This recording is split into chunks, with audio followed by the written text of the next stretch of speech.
Thank you, Chair. Next item. The changes amount to shillings 939 billion, 430 million, 728,000. Now, the overall budget now is 40 trillion, 487 billion, 903 million, 335.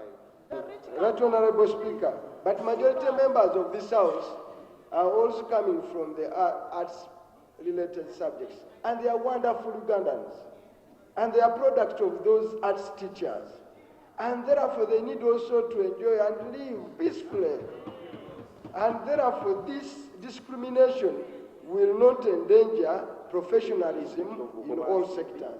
Abantu basirise babadde tolerant bo banabeera tolerant up to when abajjudde mu parliament obunda basomesa ba arts gye tuyimiriddeko naffe.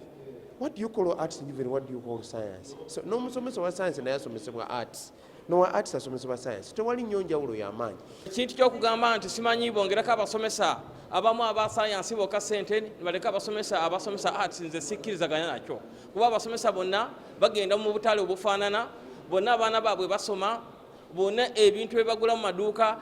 Oli ow'edduuka takubuuza nti gwe osomesa ki. Budget ebadde kwegamba proposals ze bakoze aba committee simbi nakatono kubanga babadde ba emphasizinga energy, education ne infrastructure.